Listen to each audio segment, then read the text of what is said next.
Hey, welcome back to the Photo Banter podcast. Just want to let you guys know about our new Patreon page.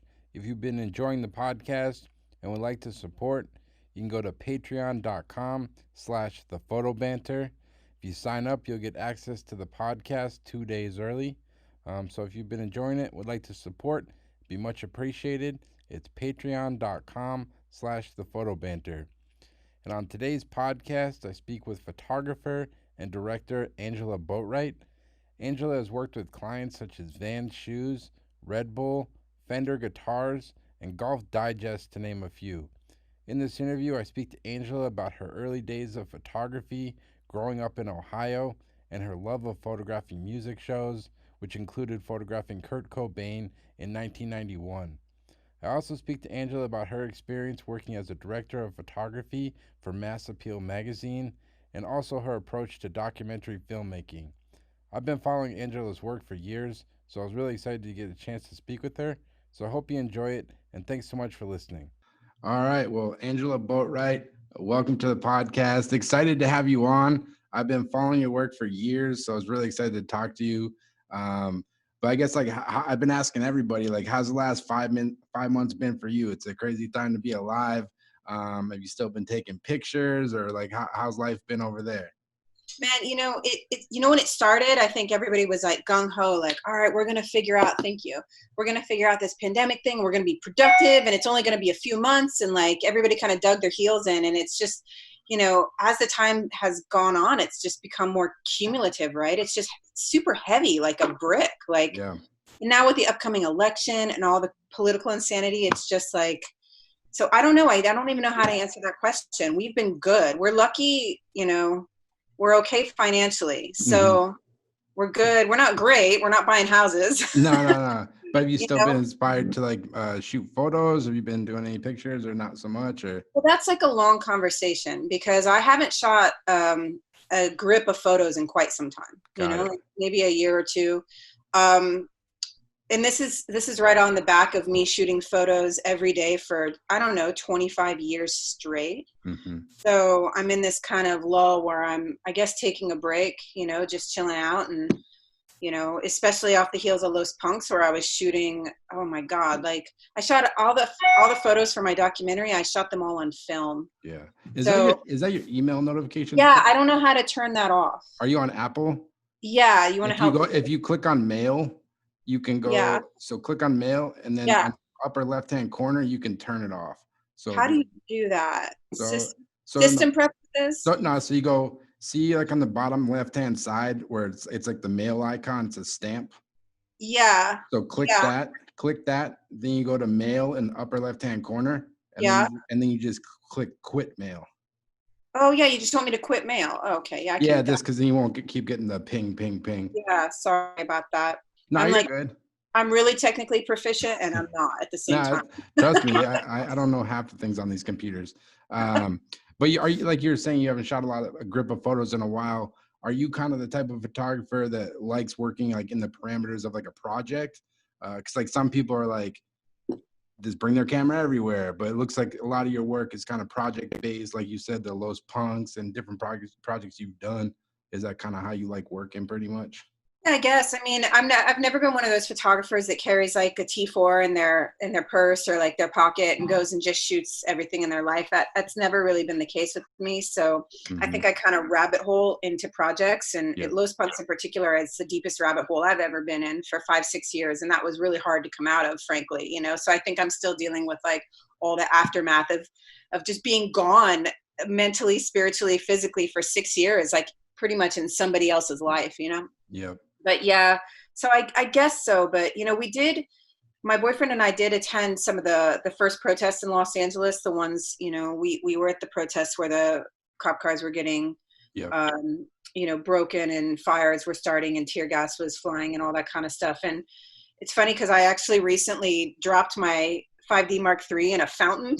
And wrecked it, like a $3,500 camera, like wrecked it literally. Like, I think I saw that on your Instagram. You put it like in a Ziploc bag with rice, trying to like dry it out or something. Yeah, and it's crazy. It brought it back to life for a month, and then go figure, it died at the pyramids in Mexico City. So Damn. I got another month out of it from the rice, but then it was like fried. So when the protests started happening, I brought out my Contax 645 autofocus medium format film camera, and that's what I shot all the protests with. And I honestly haven't even scanned the pictures. We have all the negatives, but I haven't Yep. even scanned them. Like, how, I don't know. To some photographers, that would be considered kind of pathetic. No, But no. I think a lot of photographers just got. I got rolls and rolls of film I've never even had developed. It's like yeah, it starts to like add up, and then I'm like, I'll get to it someday. But it's like an emotional experience. It's crazy. It's like when you're shooting it, you're putting your whole spirit into it, and then you kind of get home and you're spiritually exhausted, and then you can't even think about like, I got to process this and scan it, and you're like just fried, right? So like 5 years later, you'll see some photos. Who knows, right? totally. But I guess to go back, like, where'd you grow up, and how did you kind of get into photography initially? I grew up in Columbus, Ohio, which is like basic average American city, right? And I had like a dysfunctional family upbringing, right? To put it simply. And I'm an only child and I felt pretty alone. Okay. So music was my shit. That was my thing. I got really into heavy metal at like 10, 11 years old and was like, talk about rabbit holes, like obsessed, obsessed, What were obsessed. some of your favorite bands early on? Oh, I was a hair metal fan. Like Okay. the slimiest hair metal bands you can think of. Like I loved LA Guns. Like you don't often hear people say like LA Guns changed my life. If it wasn't for hair metal, I wouldn't be here. But hey, like that's why I'm like a big believer in music saving people's lives. Like it could be anything. It could be the band Fish. I don't know. I'm sure Fish has saved people's lives, right? Like I don't Definitely. like them, but whatever. My brother's obsessed with fish. Like I was, when he meets someone who also likes fish, they're down to like literally last week he met some kid and he's like, "What do you think about Fish in 2003?" And then people were like, 2003 was an off year, but I liked like 98, so it's like pretty funny. Oh my gosh. See, so it could be like, okay, not my favorite, but yeah, Fish clearly saved maybe he saved your brother's lives. I don't know. And his friend. Maybe. But anyway, yeah. So I was super into hair metal and thrash. I like thrash and then punk, Yeah.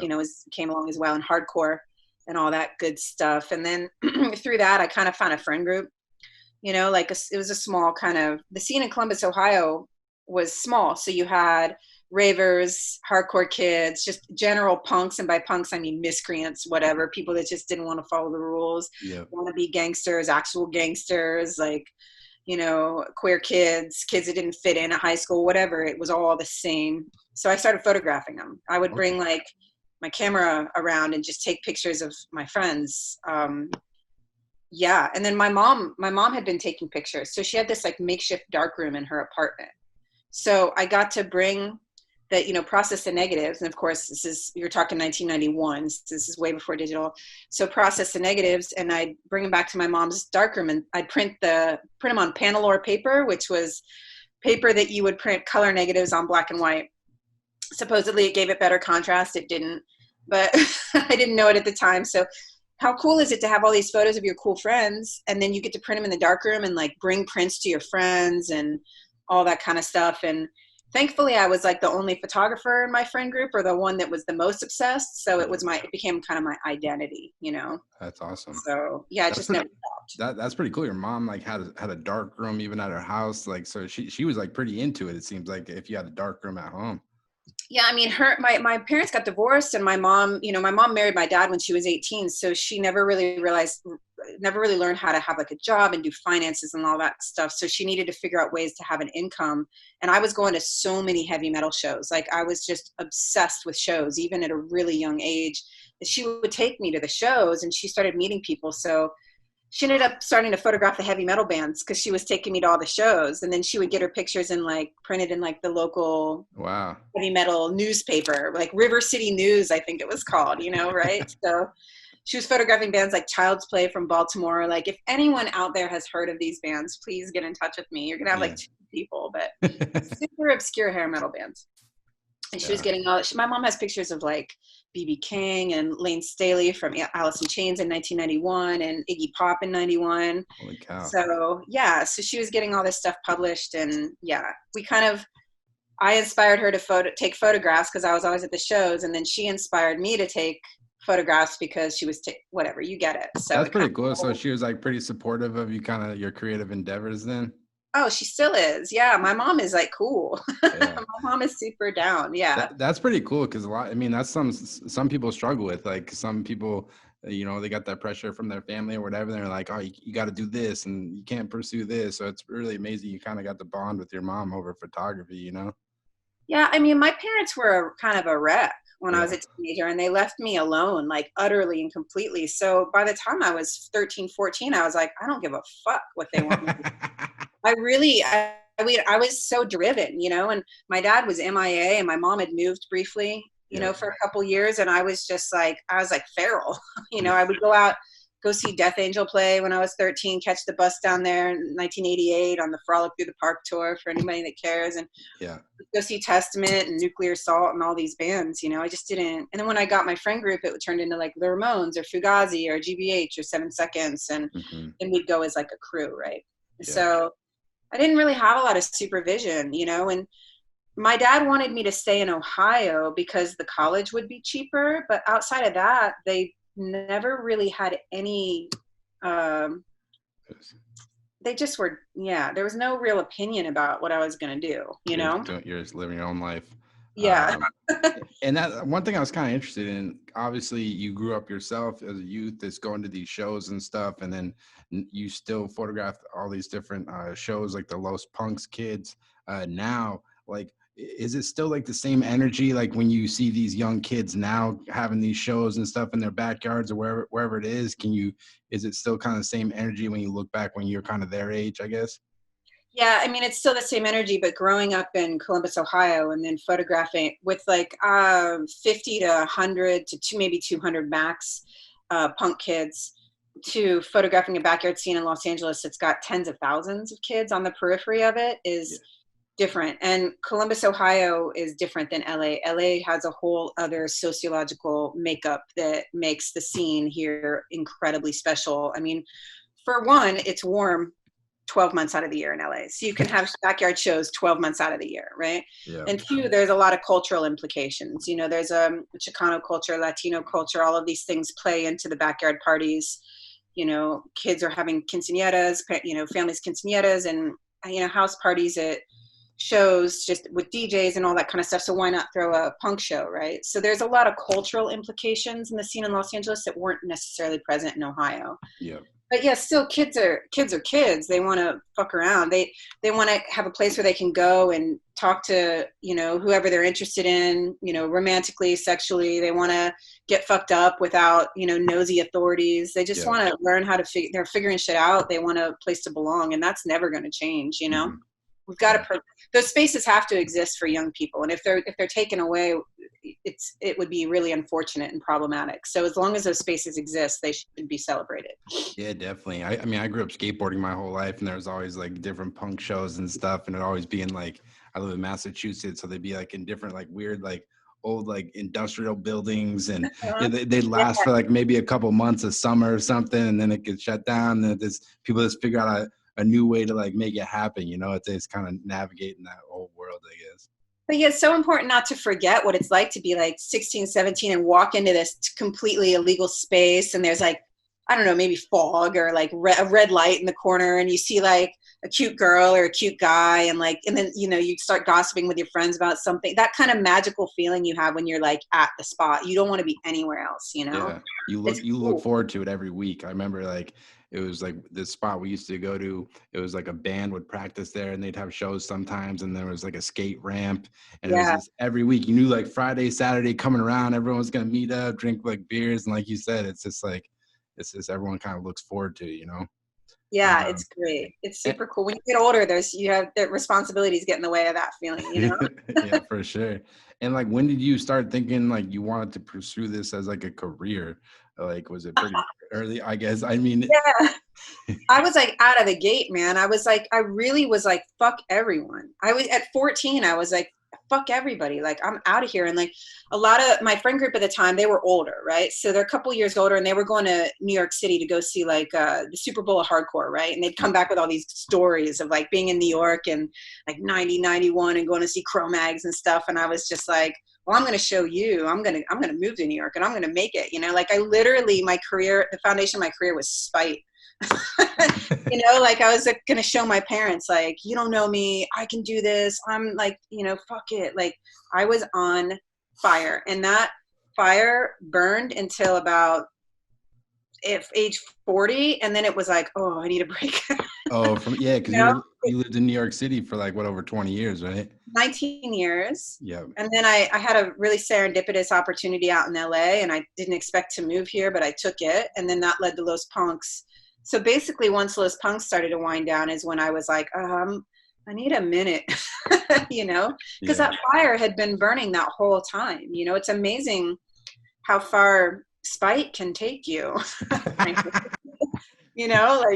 Angela Boatwright, the spite photographer. Yeah, like, fuck you. Like, and it caused an enormous amount of problems along the way. You have no idea, because I'd just be like, even now I have really strong opinions about things, like, oh, that person's like, oh, what the fuck? How did that happen? That's bullshit. Like, to me, it's all about integrity, and it's all about like, it's about culture and originality, and you don't steal other people's shit, and you acknowledge people, and it just all that stuff. I have a kind of a high moral ground, for better or for worse. Yeah, I think that the thing I've always enjoyed about your work, like I said, I grew up skateboarding, and some of the photos I think I might have found your link to your website back in the day through you remember Epically Later, the website?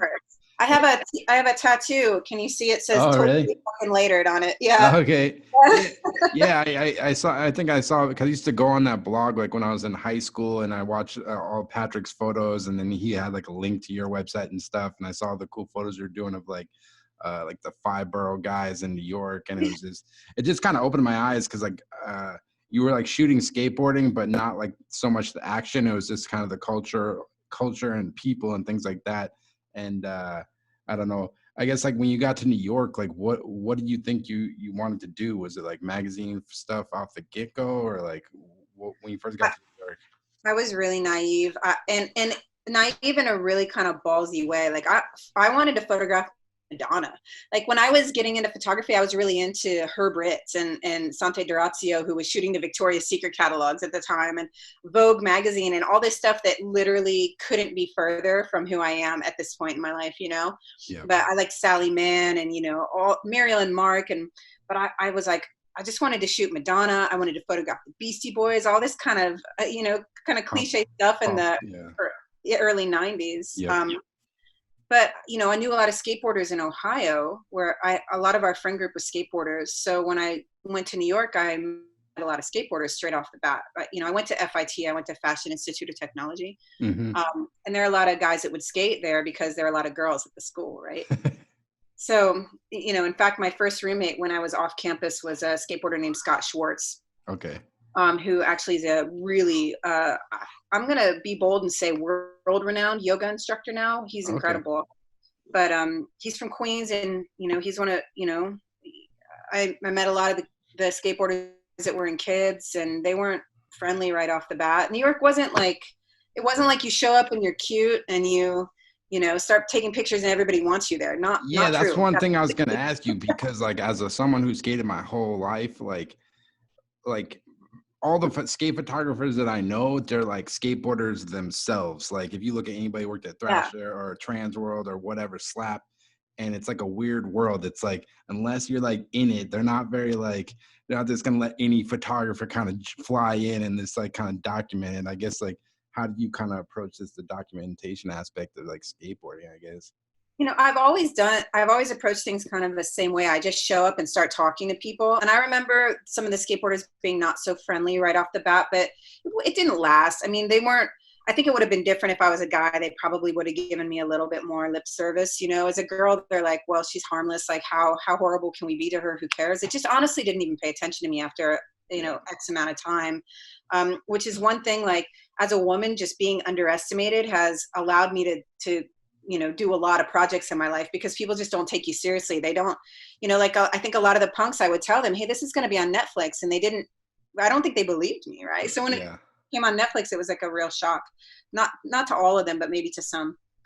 But, it just over time, right? Everything is time. You have to prove yourself. You can't go in and hey, and take photos and then misrepresent everybody and peace out. You see that happening. Yeah. But it's time, like it's forever for me. Whoever I'm photographing is in my life forever, and Rodney Torres was one of the first skateboarders I met in New York, and we're still friends to this day. I met Steve Rodriguez in '93 from Five Borough, the owner of Five Borough. And is he still involved with Five Borough? I wasn't sure. Or is it?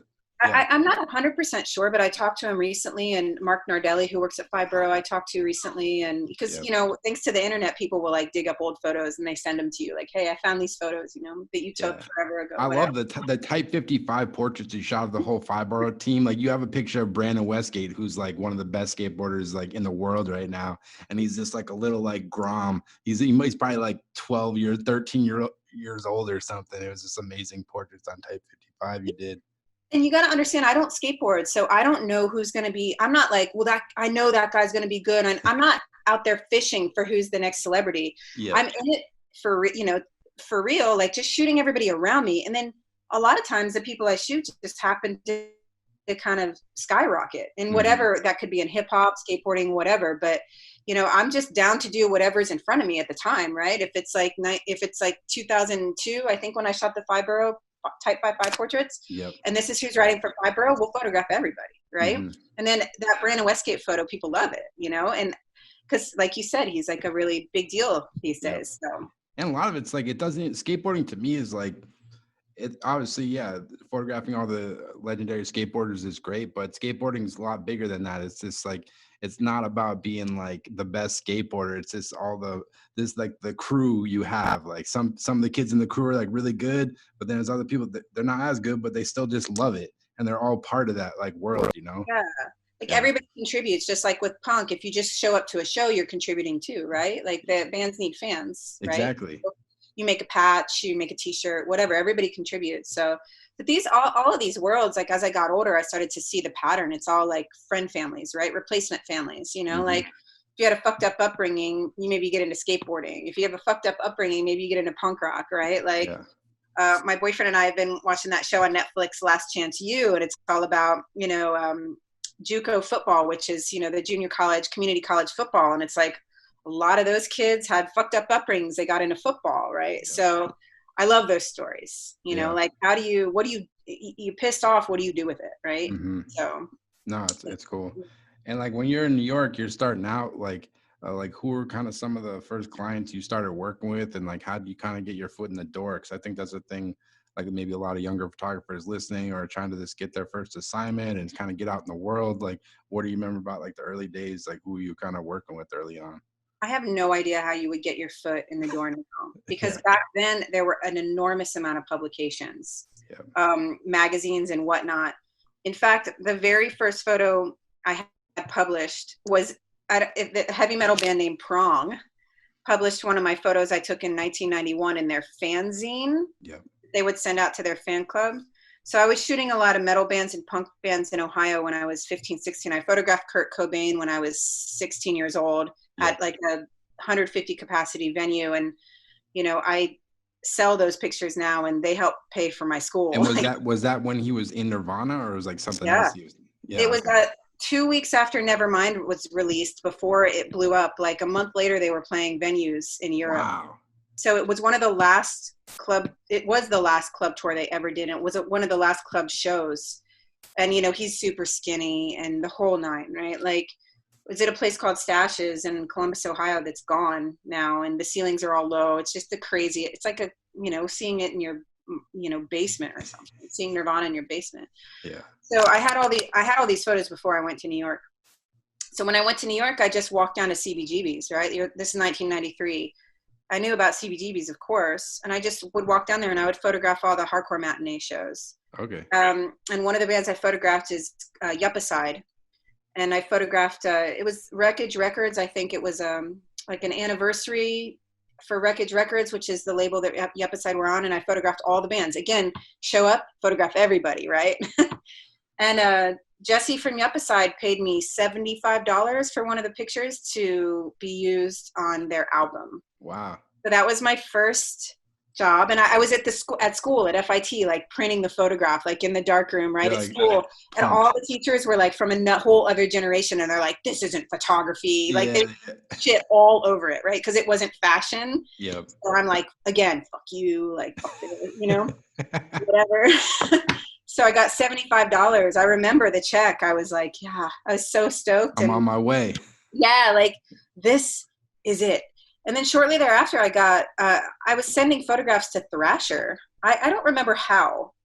I must have been sending them prints, right? So I What would kind of stuff were you sending them? Like just photos of skaters or?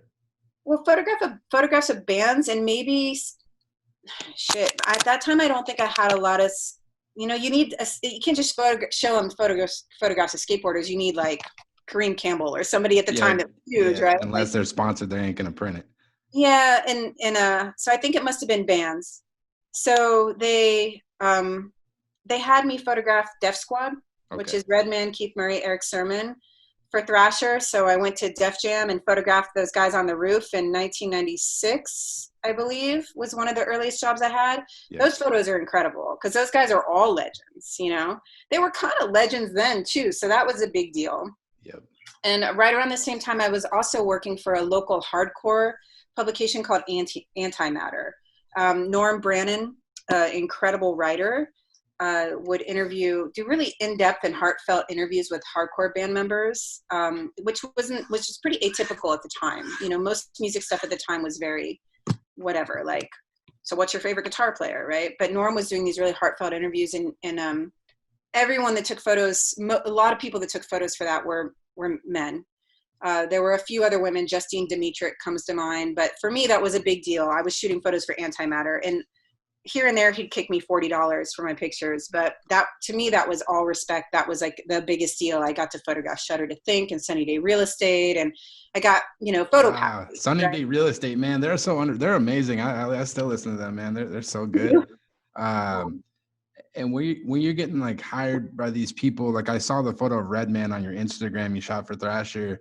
At that point, had you been doing a lot of like formal portraiture stuff, or because like talking your early work seems like you're just kind of documenting the shows, this kind of the people and stuff, was like formal portrait something you had done a lot of at that point?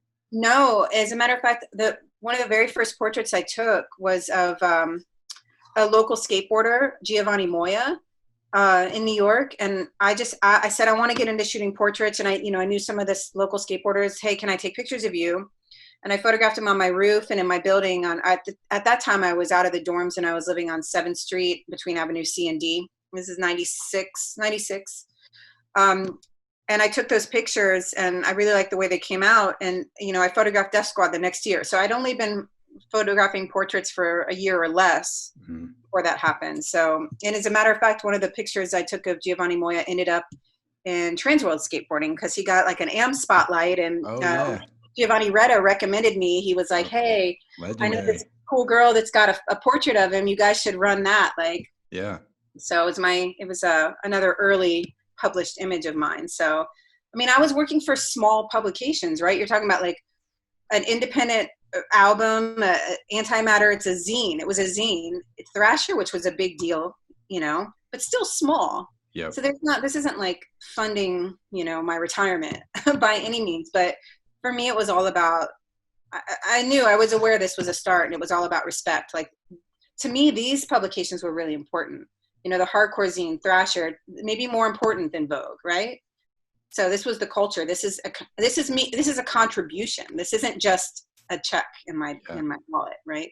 Yeah, and it's like the thing I like about your work and other photographers I'm drawn to is it's like, I mean, it's like documentary, it's real. It's not like you mentioned Vogue. Like, I've never really been a fan of those magazines. I mean, respect to them. Like, I understand it's a different side of the craft where it's like these big productions with hair and makeup and all that stuff that goes into it. But like the documentary stuff, to me, I just really respect the realness of it. Like, is that always kind of been what you've been drawn to, this kind of documenting and telling stories pretty much? I don't think I realized it, but yeah, probably. I think I only realized that in my late 30s when I was trying to shoot fashion and it wasn't really working out. And then I realized, like, I'm in New York. There's probably a lot of other photographers significantly better at fashion than me, but what are my strengths? Well, I'm really good at documentary and lifestyle. So let's invest in that. And I think that that's what led me to doing documentary films. Yeah. Because I realized like I was going on tour with metal bands at that time around 2010. Just again, I just escape. I needed a break, and I just went on tour with metal bands for entire summers, right? And I would just take pictures of them with film, of course, Yeah. even though digital was a thing then. And I just look at the pictures, and they kind of had a flow. Like you know, there'd be 3 or 4 photos of somebody like plugging their guitar in or something. Like you go through Lightroom and you kind of hit the down arrow, and they would move like a film. Yep. So I was like, oh, I'm gonna do films, you know, like I want to get more into this. So, but yeah, I had to have like a heart to heart with myself and be like, you know, fashion isn't your strength. This isn't. And it's like, I mean, are you at the end of the day, are you really even not interested in fashion? Because that's like, it's like the weird thing when you get into like photography as a career, because on one hand, you're an artist, you have your interests, but then on the other hand, you're like trying to pay bills. So it's like, I've gone through, it's like, should I do this so I can make money, or should I just stick to what I actually care about? Like, it's like this weird dilemma of like art and commerce, and like, how do you kind of navigate that weird aspect of it? It's hard. I mean, it's really fun using strobes and lights and setting up like really cool lighting and grids and soft boxes and all that. And like working with, you know, beautiful people and hair and makeup people who are incredible at their job. And yeah, having a team like that, that's fun, right? Because you get to hang and basically be artsy fartsy. But at the end of the day, like fashion, man, you get really sick of all the appropriation. Like you start to see where everything's coming from. You're like, that's bullshit, man. You took that from that, and you're not even crediting that whole scene or that whole culture. Like for me, it started to become like, where are things actually coming from? Who's creating all this stuff? You know, I want real deal shit, like real people, you know, like I don't want to just rehash just for the seasonal trend and toss it out when it's done. Right. Like, yeah, you know, it's again, artistically, it was really fun for me, but in my soul and my moral spirit, like it just didn't jive, you know? Yeah. But you've gone on to do some cool stuff, like advertisement stuff with Vans, where it's like these amazing campaigns where it's like your personal work, but then they're using it like it just makes sense. It's just like, oh yeah, that totally makes sense what they're using. That stuff is so rare. Like, you know, I listened to your podcast with Kwaku Alston, who's a contemporary photographer, who came up alongside me, and we knew each other in the 90s and all that kind of stuff. We'd shoot for some of the same clients. And he was talking about, you know, you do your commercial work, and then you do your personal work, and you want to show the clients your personal work. And generally your personal work is kind of what gets you hired to do commercial work, which is totally true. And especially it was true at the time. I have no idea how it works right now. Yeah. But to have it all come together like that, it's like lightning striking, really. Yeah. And frankly, at this point in my life, those are just the projects I'm going for. I want to do the projects that I'm completely chiseled for. You know, like Los Punks was completely out of my gut, and it brought together so many different aspects of my life and experience in a really organic way. And then after that, I did some work with Redbull, where I did documentaries on Mexican death metal band Disgorge, and Chicano metal band from Boyle Heights, Mictlante Kutli. Was able to put together some cool projects for Redbull, and I got to go to Mexico and film that.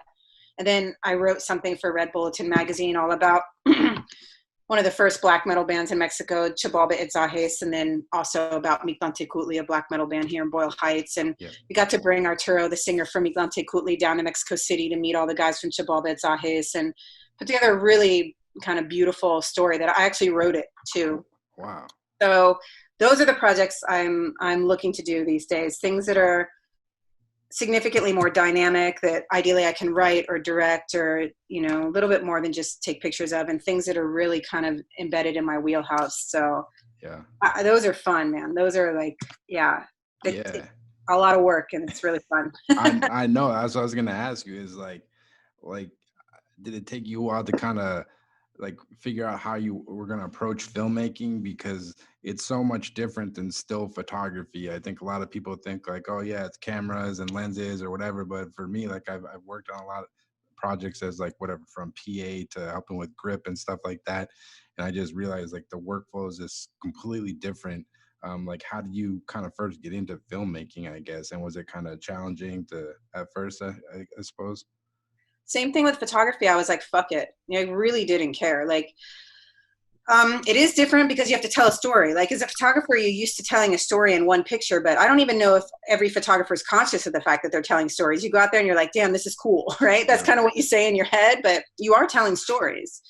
With a documentary, you've got to tell stories in an hour and a half, and or maybe 20 minutes or a much longer period of time. And it's like, well, what are the important elements of the story, right? It's a lot more to piece together, but at the time when I started documentaries, I was working in an office space with a lot of producers and, people that were embedded in motion, so to speak. Derek Beckles, who is one of the writers on the Eric Andre show, we shared an office, and he does TV Carnage and also Hot Package and all sorts of other hysterical shows. He was there, and some other producers and filmmakers. So I had a lot of kind of motion people around me, and like anything, I was like, I can do this. And, as naive as could be, right? So I was shooting campaigns for Roxy at the time. And I was making pretty good money, probably the most money I had made ever in photography. And I was like, well, I'm going to go on tour with heavy metal bands, and I'm going to film it, and I'm going to make a movie. So for 4 years, I went to like 6 or 7 different countries with a variety of heavy metal bands, filming them. And I paid for all of it. It cost me $90,000 of my own money. Yeah, it's still not out yet. P.S. I have like an insane amount of hard drives of all this footage, and it hasn't even been put together yet. It was the catalyst for Los Punks, but that's what I did. So I just dove into it, and I was literally on the road I went in the van with the guys on the planes. If they slept on the floor of somebody's garage, that's where I slept. If they slept in a truck, that's where I slept. And I did everything. I made sure the batteries were plugged in, did the sound, did the camera operating, of course, all the production. Yep. So throughout that, I kind of discovered I really love production. Like I like spreadsheets. I like numbers. I'm not bad at math. I would love to produce somebody else's feature and not have any creative input whatsoever. Interesting. Yeah, that's interesting. Yeah, I like all the numbers. I'm good at budgeting, stretching a dollar, all that. I love keeping track of, camera operators and who signed the work for hires. And I like all that stuff. Yep. So that helps. But yeah, nowadays I like much bigger projects. They're more challenging for me. Going out and taking a picture is fine, but I'd like to hire camera operators, sound operators. I'd like to figure out how to structure this shot or how to complete this narrative thread. I like the challenge of it, but it is way more complicated. Because you mentioned it a bunch of Los Punks. How did that project come about? Was that like a personal thing you kind of started yourself, or how did that all come together? So after I went on tour with all the metal bands, I was just never at home in New York, and I'm paying all this rent, right? And it's just, I had quit drinking. I was just, I came home to New York, and I would just sit in my office and edit until 2 a.m. My friend group was dwindling. It just seemed like time for a change. So a photographer friend of mine, Scott Ponnier, he put an ad up, and basically he needed a subletter at his place in Silver Lake. So I thought I'd move there for 4 months and take a breather. While I was out there, I got audited by the IRS. Yikes, that's scary. That's the worst. That's my worst nightmare. Oh yeah, it's I always tell everybody don't worry if you get a letter from the IRS, don't worry unless the return address is handwritten. Because when I got audited, the return address was from the Internal Revenue Service, but it was written by hand, and that's bad, right? Yeah, it was shit. I'm going down. So long story short, I had run out of money. I'd spent all my money on this metal doc, and then the IRS took another $10,000 from me. So straight off the top, because once you're there in your life, you're like, I wanted them out. Yeah. So I didn't have a lot of money. So I asked, I was shooting photos for Vans with the art director, Renee Perdomo, and I asked her to introduce me to their video team, and she did. So I met with Steve Zaitzoff, who's actually currently at Fender, and Jared Abe, who I believe is still at Vans. And they were like, oh man, our VP, Doug Palladini, he's doing this documentary campaign, and I think you'd be perfect for it. I showed them my metal footage. I had a teaser, right, for my metal footage. So they really liked it, and they introduced me to, Doug is the current president of Vans, but at the time he was the vice president. So it was this insanely serendipitous moment. Doug happened to be in the office. He happened to have time, a VP of Vans, right? He happened to have time to see me right then. I showed him my teaser and he was like, oh, well, we have this documentary campaign. I'd like you to be one of the directors. Wow. Like, well, shit. Like, when do you ever walk into a meeting and then get like this gigantic job, like straight off the bat, you know? Never.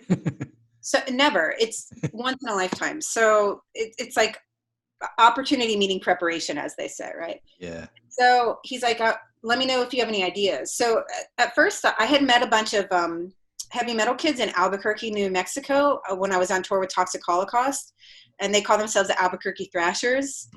And I was like, okay, I'm going to do, 50% of my documentary project on the Albuquerque Thrashers, and then let's try to find something going on with punk in LA, and we'll compare and contrast and have a fun kind of thing. Albuquerque is such an interesting town. I've been there once. It's so like photographically, it's amazing. There's just so much character and like it's like life there. It's like no other city I've been to.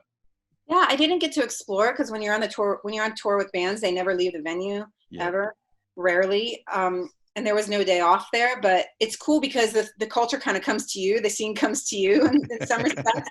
But I was just watching all of the kids at the show, like, oh man, they have this whole thing going on, right? Like, and it was the drummer, it was Nikki's birthday that day, the drummer for Toxic Holocaust, and the Albuquerque Thrashers had created this big old card, and all of them had signed it. It was like 60 people, and it was like, happy birthday from the Albuquerque Thrashers. I was like, man, this is fucking cool. So I was going to kind of document them, and I'd already had contact with them. And then I thought, well, let's look and see what's going on with punk in LA. Of course, LA has a huge punk history, but like, what's going on now? So at the time, a lot of things happened kind of simultaneously. My friend Ron Martinez is in a band called Lower Class Brats, and he invited me to go see them play in Reseda, which is in the Valley, and just all these kids were there, and I was like, holy shit, something's happening. So I did some digging and basically presented the idea to Doug and said, I want to do Albuquerque Thrashers and LA punks. There's this cool backyard punk scene in LA. And he's like, cool, love it, down, do whatever you want, Wow. And to Vance's credit, they never told me like, X, Y, or Z. They just said, go forth. And so of course, production wise, we thought, let's start in LA, let's film the punks. And then once I started filming the punk shows, I was like, this scene's a really big deal. And I asked Doug, I said, can we just focus on this one scene? And he said, absolutely. So I just stayed within the LA punk scene. So we did 4 or 5 webisodes, and it was for advertising. So everybody that participated got paid for that. And we did 4 or 5 episodes called East Los, which is about the East LA scene. And that was the predecessor for the full-length documentary Los Punks. Yeah. So that wasn't too long of a story. So the people got paid for it, but in terms of like how you approach it, it's still like documentary. Like you weren't like coaching them on like what to say at all, really. No. I mean, it's I don't know if it's hard to coach punks. Yeah. What you want. Yeah. But at the same time, like, see, in Los Punks, it's tricky because when you do an actual documentary film, you can't pay people because it's considered that you're paying them to say what you want. But with the project that came before Los Punks, like, I thought that it would be insanely fucked up to go into a community that I'm not from and have it be advertising. This is advertising. This is selling shoes, and not compensate everybody that was involved. I mean, that to me would, it was in the advertising sphere. It wasn't but yes, it was a documentary project, but no, there was no coaxing. People got shoes, lots of shoes.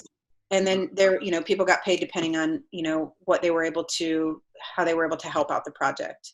No, it's interesting. And like, when you're making these films, are you shooting stills usually at the same time, or do you it's 2 different things for you pretty much? Shooting stills at the same time. It can get crazy because I like to hire camera operators. I personally don't love to camera operate. My vision isn't great these days, but, I hire camera operators, and there'd be times I was shooting photos and I'd be like elbow in elbow with the camera operator, or sometimes you can see my pictures in the footage and see, vice versa. And then there were obviously times in Los Punks where it's like, I would just go out to shows continuously. And, we didn't have an unlimited budget, so we couldn't always have a camera operator come with me. So whenever I would go to shows, I would bring my photo camera, my Nikon FE2, And then I would bring my Sony A7S. So if something happened, I would just pull out the Sony A7S, put a boom mic on it, and film.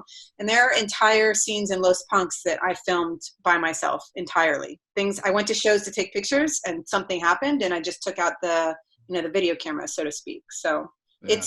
it's hard. It's like shifting different parts of your brain, though. Yep. It's really tiring, because a photo brain and video brain, if that's the term, video, right, they aren't the same brain. Yeah, definitely not. Yeah. No, it's interesting. And to go back a little bit, I know at one point you worked at Mass Appeal, a really amazing magazine, and I think you were like the director of photography at one point. I was kind of curious talking to you a little bit about that, like how it kind of came about, and like what do you remember about working there? Because they had some amazing photography in that magazine. So I started shooting photos for Mass Appeal in like 1997. Yep. And they didn't have a photo editor or anything. And, I loved Adrian and Patrick, who founded the magazine. And one day, I'm always enterprising, trying to figure out new opportunities for myself, right? Because it can't all be about photo job, sometimes whatever, you got to make ends meet other way. So I talked to Adrian and said, hey, I'd love to be your photo editor. And Adrian's just a super supportive person. And he was like, yeah, I'm down. And, we figured out a small fee, and then it just grew. And I worked there for a handful of years, and I loved it. I was probably too enthusiastic about that job, but I love photo editing. Like, I would talk to other photographers, and they're like, how are you not just shooting everything? And it's like, I actually like calling photographers and saying, hey, I have a gig for you. And it's, who are some of your favorite photographers you got to collaborate with at that magazine? Because there's like some great photographers who shot for it. Well, one thing that comes to mind is we had an opportunity to photograph the Beastie Boys for the cover of Mass Appeal. And I thought, well, this is great. Like, Beastie Boys came out of kind of a skateboarding scene, punk rock scene. So I got to hire super legendary skate photographer Brian Gaberman to take pictures. Yeah, that dude's the best. I've had him on before. He's so good. Yeah, he's like a scientist, right? And I was so hyped on his work, and he shoots like 4x5, right? So Brian was down, and I think, God, we must have flown him to New York. Mass Appeal never had huge budgets, right? But we must have, because he's from San Francisco. I don't remember. Maybe if he's listening, he can fill me in. But he came out, and I remember I was just on one that day, because we were shooting the Beastie Boys, downtown New York, and he's shooting with 4x5 film, which is like kind of tedious, Yep. He's good at it. He does it fast, but it's still tedious. And like, there are all these people running off the street trying to come up and say things. And I'm like, go, no. To this day, I'm like, man, everybody must have thought I was insane, but gotta do what you gotta do. Photographer, like, let's gotta make it happen. Yeah. So that's just one thing that sticks out to me. Akira Ruiz, I've hired to photograph Ron Artest, basketball player, for the cover. And it turned out they had gone to high school together or something. So there were a lot of like things like that. And I was like, oh, damn, that's super awesome. 50 Cent, we had Prescott McDonald photograph 50 Cent. Prescott has passed away since. That's good. I'll mention that next. But Prescott is another genius 4x5 photographer, shooting Type 55, of literally shooting the inside of 50 Cent's mouth, showing all the wounds in his teeth and gums with a 4x5 camera. Jesus. And that's the whole story. 50 Cent had a fever that day. He wasn't feeling very well. Very nice guy. And I think I might have hired Estevan Oriol to do his very first photo shoot with strobes. Oh, that dude's I've had him on. That dude's like legit my favorite photographer all time. That dude's the man. He's like my bud. And since I moved to LA, like, my boyfriend and I hang out with him here and there, like, not so much since the pandemic, but Estevan and I just did like a cool, I made all these cool postcard sets, right? Like, so Esteban and I went to Cuba 3 times together. And I was going to ask you about that. Yeah, it seemed like an amazing trip. You guys shot the Roots. Yeah, we went with the Roots one. I mean, how crazy. I just remember at the time being like, yeah, I'm going to Havana with the Roots, and not thinking too much of it, because I was shooting so much. Like, it was just a lot of stuff was happening at that time. And now in hindsight, I'm like, that's a fucking huge deal. Was that for Mass Appeal, or that was just something you guys were doing on your own? Esteban and I were hired to photograph a book about Cuban hip hop by a woman named Heretzi. And unfortunately, it's a very long story. The book was never released. It's a really long story. It's not a super negative, big, bad, crazy thing that happened. It's just a lot of a lot of stuff. The publication, I believe the book company went out of business. I think that was part of it. But so we went 3 times to document for a book Yep. project. And again, it's never been released. So I thought, well, let's do a postcard set and we'll make all these postcards and we'll sell them. But so if anybody is interested, I do have a big cartel store. So please feel free.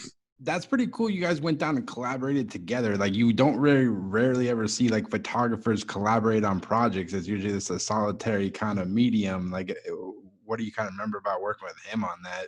Would you guys kind of just like basically do your thing pretty much? Like, yeah, he's chill, man. Like I still hang out with him. It's great. Like I love Esteban. Yeah, I mean, so I met him. I think I met him by hiring him to shoot. It was Eminem and Rakim for the cover of Mass Appeal. And again, I don't think he'd ever used strobes. And the publisher Adrian had this idea for the photo. He wanted like Eminem and Rakim photographed in front of this like palm tree mural. So we like FedExed Esteban this massive palm tree cardboard thing, like just ridiculous. And Esteban's like, okay, like whatever.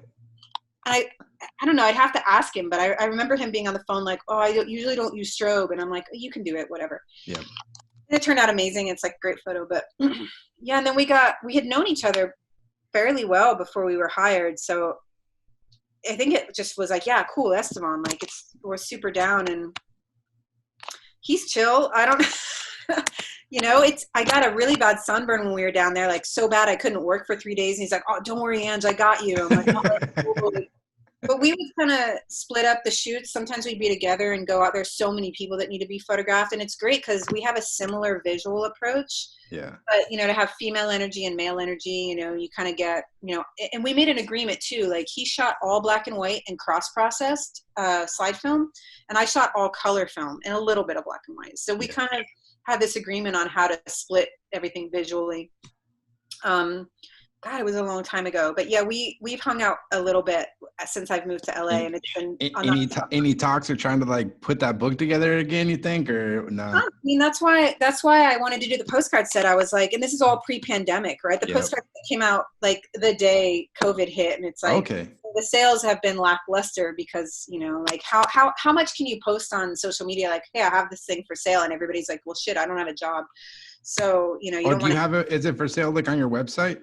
It's on, yeah. If you go to my website and click store, I have a big cartel, and you can find it there. Oh, I'll link it. People go check it out. I'll definitely check that out. Yeah, please do. And yeah, it was pricey to make. They're beautiful. They're like super where are they? Can you go grab one?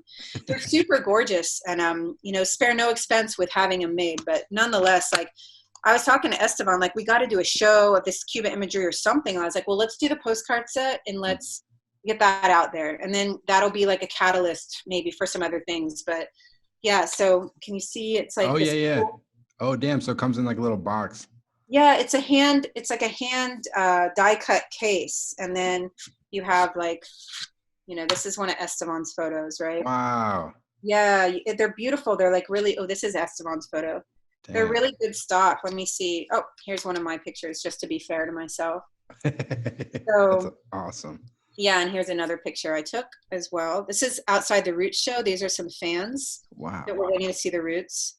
So, I mean, the lighting in Cuba is amazing. And of course, look at how beautiful all these women are. I mean, gorgeous, right? Yeah, Cuba is amazing. I was just there in March, right before the pandemic, and it's like the colors and textures and the people. It's like, photographer's dream, Yeah, I saw you were photographing skateboarders down there. There's a huge skate scene down there too. Yeah, this buddy of mine runs this skate program called Cuba Skate, which basically kind of helps get them like skate products because obviously they can't get boards and wheels and everything down there. So like different skaters go down there. A lot of pro skaters been going down there the last few years. Like I think Arto Sari went down there with like Reynolds and stuff. So the scene's been growing and stuff. So it was really kind of cool to see all the skaters down there. That's cool. Arto went down to take pictures. Yeah, he's a badass photographer, man. It's amazing skater, but a great photographer too. Yeah, I've met him once. He's very nice. Yeah. Yeah. And, like looking at your work, you ended up going on to shoot a ton of like hip hop stuff. I know you shot for like Double XL. Yeah. One shoot I was excited to talk to you about, you photographed Guru from Gangstar. I wasn't sure what that was for, but I guess like, were you kind of hip hop fan at all before? Like, how do you kind of get into that whole world? Because it seems like you shot quite a bit. Yeah. I mean, obviously, I grew up in the late 80s. So, groups like Public Enemy and NWA and, Cypress Hill, had a huge effect on me just as a teenager, I had lots of different types of friends with lots of different types of interests because, like I said, it was a small scene, so I'm grateful for that in my upbringing. And when I moved to New York, hip hop was really alive. I don't think I realized it at the time because it seemed like life, right? Like, fuck yeah, hip hop, this is incredible music, incredible culture. It felt really organic to me. And I've always said this because I've never really been interested in indie rock. It's not my thing. And you'll see I don't have a lot of photos of indie bands. Like I forget what it's called. What's the scene that came in the early 2000s? It was all the Electro Clash. Okay, yeah. Went right over my head, right? Like I was there, but I was like doing something else, right? So I've never really been a fan of that. Hip hop, I grew up on heavy metal and rock and roll, and hip hop artists are rock stars straight up. Like they just are, right? And obviously having a love for the music. And the city of New York just permeated. I don't even know how to describe it, but you just walk around, there's so much graffiti everywhere, and I love graffiti. Right? I love it, love it, love it. And there's so much, it's just a really incredibly artistic city. And as being like a very new person to New York, right, a newcomer, I would just see, you'd walk down the street and you'd see like a side of a building would be painted bright pink, and then 2 buildings down would be bright blue and then red. And it's like, why do you need to rent a studio, right? Like got all these backgrounds in the environment, And I think that kind of approach really suited hip hop at the time. This is before it was like flashy and shiny, and all the hip hop artists were still kind of, they wanted to be photographed, in the neighborhoods that they grew up in and all that kind of stuff. So it was a really good marriage. That vision, and then hip hop, and obviously the love for the music, and it just all came together. And it also felt really alive. All of those artists felt like they were growing and moving, and it felt relevant and important, right? And it was a message. Hip hop saves lives. Like heavy metal hip hop have saved tons of lives. Yeah. Hip hop came from the streets. It came from New York. It came from, kids trying to make something out of nothing, right? And that's important. And I felt that, and that resonated with me, and still resonates with me. So I started shooting a lot of hip hop artists. I really loved it. And so then the internet came out, right? Like, and you had all these websites, right? And they were getting tons of investment, like tons of investment money, because this is the future. Yep. So they had all this money, and they would hire photographers like me to photograph their campaigns, right? So you had a website called platform.net, which was a hip hop website. And that's what I photographed Guru for. Was the platform.net campaign. You had 360hiphop.com, and I did a lot of work for them. Now these sites didn't last long. They ended up going belly up because they couldn't monetize what they had. They didn't know how to monetize it yet. Like an online store was kind of not a thing at the time, I don't think. So, because was this like when like Napster was still around, kind of going around that kind of era, pretty much, like a little earlier. Yeah. I don't know. Yeah. Napster wasn't on my radar, but yeah, it was that weird hodgepodge in between stage of analog and digital that I got to grow up in, which was a shit show. Like every kind of hard drive, that came from the start to the beginning, I own, right? So zip drives, SideQuests, like whatever garbage. It's all garbage now. Yeah. But yeah, total nightmare. But yeah, so we photographed Guru for platform.net, and he was fucking cool. Like man, okay, so at the time I was doing like, sometimes you get these assignments and you're like, this is the shit, this is what I'll do this forever, right? Yeah. So at the time I was shooting an assignment for XXL, photographing hip hop artists and their children. Okay. And I was just all like, loved it. Like, oh yeah, you shot like Beanie Siegel, I think, right? Yeah. Yeah, and his son, we correspond on Instagram now. Like you can find all these kids are adults now. That's awesome. And Ja Rule and his beautiful daughter Brittany, and like, oh my God, like I was obsessed with this assignment. I'd only done 3 or 4, artists, but so when I photographed Guru for XXL, I was telling him all about this. I was like, when I photographed Guru for platform.net, I was telling him all about like, hey, I'm shooting all these portraits of rappers with their kids for a XXL. And he's like, oh my God, I want to be photographed with my children. I honestly don't know where he was at with the child count at the time. Yeah. But he wanted to be one of the artists featured with his children. And I went back and I told XXL, like, hey, I photographed Guru. He wants to be involved in it. For whatever reason, I don't think it ever happened. But he was cool, man. Hanging out with him was like, photographing him was like just hanging out with, like, just talking to anybody, you know, like talking to a stranger at the bodega or at this, you know, whatever. He was real cool, Yeah. he seemed really real to me. Like, that's not always the case. Yeah, that's what I was gonna ask you with like being a portrait. You do portraiture. Like, how do you approach situations that like either like maybe the situation is difficult because you don't have a lot of time, or the location's tough, or you know, like sometimes people just don't like having their picture taken. Like, how do you kind of navigate those like tough shoots, I guess? I mean, you just row through, like, you know, sometimes with one oar, but I think always falling back on being real, right? Yeah. Like, you just have to be yourself. I mean, you know how many times people are photographed, you know, like I got an assignment to photograph Depeche Mode for Nylon. And Hmm. like, I love Depeche Mode, right? Like, everyone, we all love Depeche Mode, right? So I'm like, shit, they're huge, huge, huge musicians, right? And I'm thinking, like, this is probably 2008. So it's like, how many times have these guys been photographed? Like, Yep. what in the hell? And I get 10 minutes with them, right? Yep. What can I do that is going to, what? I mean, really going to be different at all? So I got my 10 minutes. We were in the hotel room and I said, okay, I know you guys have been photographed a million times. So I'm going to try to make this at least kind of interesting for you. So I want to know, like, okay, who here hates mayonnaise? Who? I want to know. That's what you asked them. Yeah, and I think Dave Gahan was like, "Oh, I hate mayonnaise," you know, like, or maybe he said he loved it. Shit, I can't remember, but like, just be real, you know. Like, I remember photographing Buckshot once for Echo Unlimited, and I was just like, you know what? You always have something in common with someone, right? Yeah. And we ended up talking about being a picky eater. He's a picky eater. I'm a picky eater. So So, whatever. so do you kind of just ask that question just to kind of break up the monotony, pretty much, or like what is it like? Why ask them that? Well, you know, you want to let them know that you see them as people. They're not a paycheck to me, Yeah, yeah, right? yeah.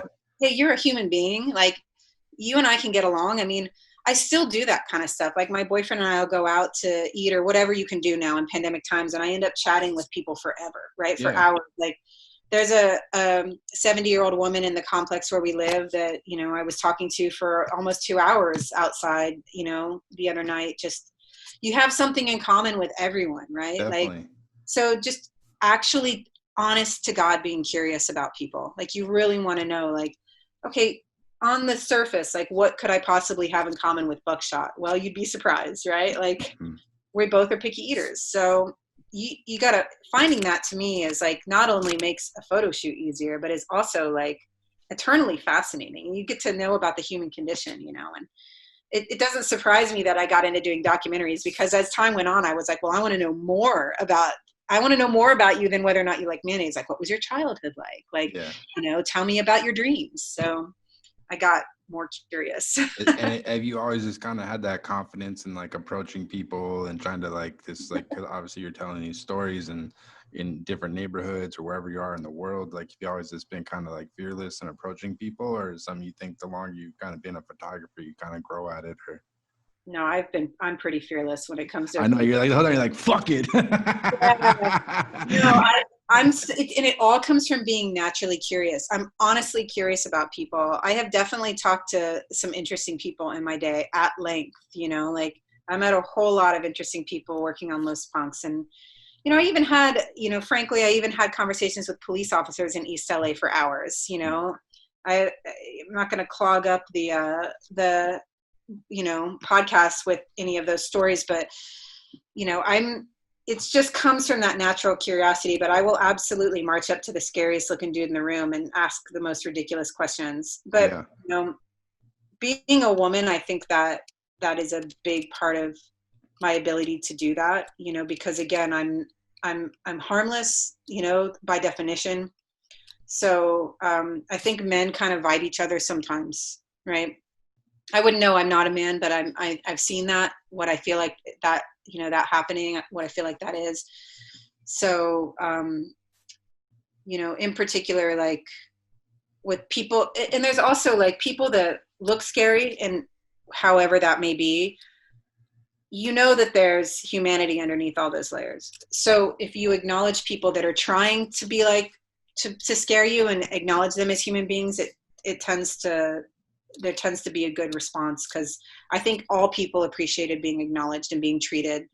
you know, fairly or being treated like everybody appreciates someone being curious about them, Oh, you know? 100%. Yeah, it's just like how you approach it and whatnot, for sure. Yeah. And I was really excited when you sent me over your CV, which is like hats off. That was a dope CV you put together. Uh, you say you're working on a project about the Juggalos. For anybody who doesn't know who the Juggalos are, maybe you could talk a little bit about it and like how do you kind of start working on that project? Because that's an interesting sector of people right there. Yeah, this is a project that's years in the making, you know, like honestly, I think if I'd been a little bit younger, I probably would have been a juggalo coming from Ohio and, you know, doing what I was doing. So it seems like kind of close to my heart, but, um, you know, the pandemic has obviously kind of put a little bit of a brick in our progress, but Yep. you know, again, it goes back to music saving people's lives, you know. So Insane Clown Posse, more than anyone, has probably saved lives, you know, like, and, you know, when we first started the project, Juggalos were kind of like being heavily made fun of. It's not so much the case anymore. And I wanted to kind of get underneath those layers and see what those stories are about. And, you know, you find a lot of people that I don't know where they would be without Insane Clown Posse. And not only that, but you learn a lot about how hard Insane Clown Posse worked to get to where they are today. Oh You yeah, know? hats off to them because I've like watched a ton of interviews with the guys, and mad respect because they own all their shit. They Oh own yeah. they don't no label. They do all their own merch. They fucking hustle. They have their whole like the gathering of the Juggalos, which is like I don't know if it goes on for a weekend or a week or whatever it is, but it's like yeah, they're like a machine. They lose money on those gatherings. Like Yeah, they pay for all that stuff, and sometimes they lose money. People don't realize like they pay for the Fago. They yeah, don't. Fago doesn't sponsor. Fago wants nothing to do with them, so far as I know. But yeah, there's a lot of integrity there, and for someone like, you know, I love integrity, right? Like that's my shit. So there's a whole lot of it there, and I don't think anyone deserves to be made fun of, to be perfectly honest with you. So like, why are you making fun of? I don't like that shit. That's one thing that bothers me about photography, honestly, is that whole looking at people from the outside in and pointing. So yep, much photography is just is like, look at this crazy fuck, right? yeah, I don't like that at all. Like, yeah. because everyone has a story, and you start to think that you're better or smarter than someone else, you're in for a surprise, you know? No, Because I always had mad respect for him for that. And yeah, it's like, yeah, like you said, like everyone's just I was just always thought it was like weird, like people like clown you for like whatever type of music you like whatever. Like if you like some song on the top 10 now, like whatever, if it makes your day better, fucking listen to it. Who gives a shit? If you like some underground band from your town, that's cool too. It's like weird people get weird judgmental about that stuff, you know? yeah. I mean, at my age, I like to just show off how horrible my taste in music is. I mean, you can see my Bon Jovi, there we go. yeah. So like I would go to punk shows doing Los Punks, and you know, it'd be like, whatever, I listen to Skid Row, I don't care. Like Yeah, I listen to a lot of different stuff, of course, for but sure. I do like to flaunt the worst stuff in my collection for sure. Hey, Bon It's Jovi's a fun. legend. Show him some respect. Yeah, So with the Jersey. Juggalos project, is that going to be a like documentary film project or stills or like what are you kind of envisioning with that? It's a documentary and it's in the making, so I should probably like Not talk keep about. it keep Yeah, it at that. got it, Yeah. got it. Yeah, So, but you know, I've been able to interview Violent J and Shaggy, and they're great. I really like them as people, and been working with them for a little while, and yeah, we'll see what happens. So we're I wouldn't be talking about it if we weren't as far along as we are. got it. Yeah, no, But I'm definitely excited for that one. yeah, A few more questions, I'll let you go. sure. I saw you got to be a part of the Contact High book, Oh, an amazing book. I saw the show last fall, I think it was when it was at ICP in New York. Like yeah. one of the best photo shows I've ever been to in my life. It was incredible. I guess I was kind of curious, like uh, how you kind of got involved with that book, the whole project, and what you kind of thought of it. I guess. Okay, Vicky Toback, who does Contact High, is a visionary. She is an incredible human. Yes. I adore her, and I am in awe of her skill and talent. So let that be known. But she started the whole project as an Instagram handle. So, and it was through Mass Appeal. So Mass Appeal would kind of, I don't know if they still had the magazine because Mass Appeal was resurrected a little while ago. But I don't know if they still had the magazine at the time, and maybe it was a page in the magazine, or maybe just for their Mass Appeal's Instagram. Um, so it would be Contact High. It would be like a section of Mass Appeal's online publication or magazine or whatever. Yeah. And it was just an Instagram handle. And she contacted me really early on, and she wanted to see some of my proof sheets of Solange Knowles and Nicki Minaj, and she wanted obviously a lot of women, female photographers, but also female musicians, and so I was sending her, via FedEx proof sheets when it was just an Instagram handle, and then it just grew and grew and grew, and all of a sudden it's a book, and my images of Nicki Minaj made the cut. I had other images of Jay-Z and Kanye West, but my images of Nicki made the cut. Not only that, they're on the cover. Yeah. They're in one of the strips on the cover, which is so cool. And I was beyond stoked to have my images in that. And then it was like you blinked and it was an ant show at the Annenberg, and we got to go to the premiere and, and see all these photographers. Some of these photographers I would hire for Mass Appeal, right? So it felt like kind of a family, and I was able to meet Jeanette Beckman, one of my heroes, who I'd loved forever, ever, through Contact High, and, reconnect with Sue Kwan, and of course, Esteban, and get to hang out with Esteban more because of Contact High. And I think even like Gordon Parks had a thick picture in the show. Yeah, the whole greatest day. Yeah, the panel, that was like, I saw that, I was like, holy shit. I was like, that was incredible. I love that photograph because every time I see it, in Annenberg in LA, they had that photograph, it felt like it was like an entire block, right? Long on the side of the building.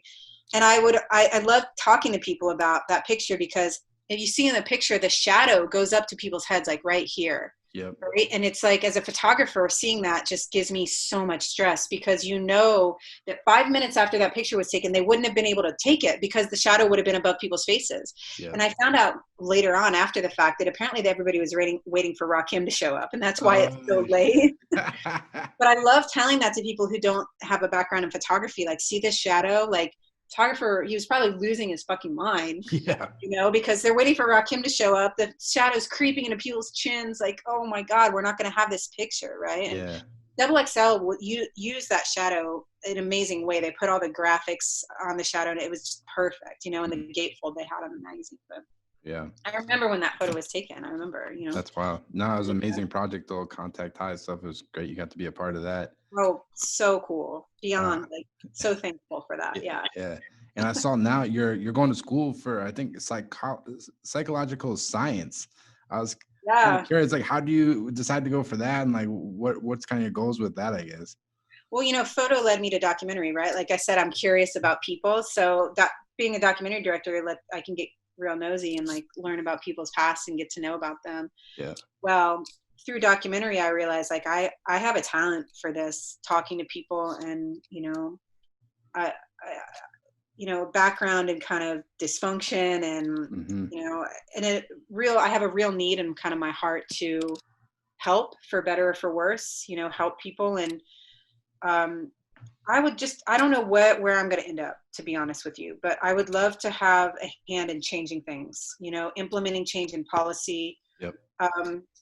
I'm going to University of California, Irvine. I'm going to Irvine, and they have a really strong forensic psychology program. And how cool would it be to get embedded in that and be able to help people get out of bullshit convictions? Okay. Yeah. So what can I do? Because obviously the state of politics right now is a complete and utter disaster, and I don't like it. I'm clearly on the liberal side of probably very, very liberal side of things. And what can I do to affect change? Changing stories telling stories is great. It does help people and inspire and all that, but can I get any deeper? I like grunt work. I like grimy work. I like getting my feet on the ground. So what can I do to really, can I change policy? Can I like really, if I'm telling someone's story and someone's being abused by their boyfriend, for example, I can share the story, right? But if I have a degree and I have some sort of job that I can maybe offer them temporary housing, okay? Yeah.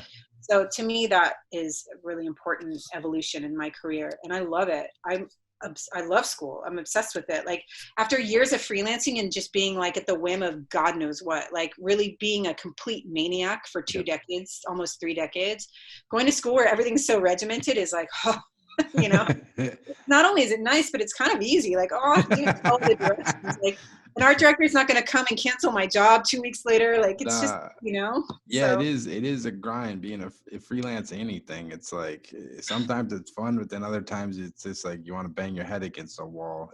It's tough. or you actually do bang your head against Yeah, the wall. it's like, Yeah, yeah, yeah. yeah, it's crazy. So, but yeah. But yeah, Angela, I can't thank you enough. I was really pumped to talk to you. Like I said, I've been following your work for years. But I guess to wrap up, I guess like what's next for you? Like what's got you excited? Anything else moving forward? I guess we're in a weird time right now. But I guess what's next for you? Man, I have something that's in the works right now. A couple things that are really cool, but I can't talk about them. All right, all right. So stay tuned. I got the postcard sets available for sale with myself and Esteban, and I have a Nirvana postcard set too. Yeah. And school starts soon, so there's that. And I did want to ask you, because you sent me an email yesterday, and you said you're talking about Max Fish, and you said you got Yeah. kicked. I want to know how you got kicked out of Max Fish. Oh, I was like 20 or 21. I don't even know if I was of age. And me and my friend were just being idiots, like drinking. And I was way too drunk. And I think for some reason, decided to take one of the pictures off the wall. I don't Oh, know why. I didn't break it or anything, but I was just being a dumb drunk kid. And I took it off the wall. And then they were like, "You got to get out of here, man." I was like, "All right." It wasn't anything crazy. I don't drink anymore. I haven't had any drinks in like 7 years, but I was like back when I was like 20. But Max Fish was it was a fun place. oh, I hate to say it because it sounds so entitled, but you really did have to be there, because when I tell people the stories of how drunk and crazy I was there, they're like, you have a problem. And I was like, yeah, no, I did have a problem, but you have to understand everyone was being like that. Like It was a great crew, like the Razzo brothers, like Tino, the guy who you actually photographed for the cover of Strength Skate Mag, which was cool. It was just it was just like all the skaters, and like I remember seeing like a Tiba and his brother Akko there, and like yeah, all the people. It was just a cool environment. yeah, it was. Uli, the woman that owns Max Fish, is amazing person. She's I in, haven't been to the new one because I know they moved because they had to yeah, move locations or whatever, but I'll have to yeah, check it out. yeah. Cool. Well, Angela, I guess if anybody wants to check out your work, where's the best place for them to go? Well, my website is angelaboatwright.com. Perfect. And I have an Instagram, which you can find on my website, but it's Angela_Boatwright_. I haven't Got it. updated that in 2 months, man. Like it's been like, I'm going to get it up today or tomorrow, I swear. All right. So those two places should be a good start. Perfect. I'll link it, and thanks so much. Okay, cool. Thank you so much. I appreciate it. Yeah, later, Angela. Bye. Bye. Thanks so much for listening to today's podcast. If you enjoyed the podcast and would like to support, you can go to our new Patreon page, patreon.com/thephotobanter. If you sign up, you'll get access to the podcast 2 days early. So if you've been enjoying it and would like to support, it'd be much appreciated. It's patreon.com/thephotobanter. And just have to give a big thank you to our guest, Angela Boatwright, amazing photographer. Like I said, I've been following her work since I was back in college. It's really amazing work she does with all her still photography as well as documentary films. Just a big passion for everything she does. So can't thank her enough. Definitely go check out Angela's website at angelaboatwright.com, as well as her Instagram at Angela_Boatwright_. I'll put the links in the descriptions, but definitely go give her a follow and check out all the cool projects she's working on. And as always, I'll be having weekly podcasts every Monday on iTunes, Spotify, as well as our new YouTube channel at The Photo Banter. So definitely go give it a follow, and thanks so much for listening.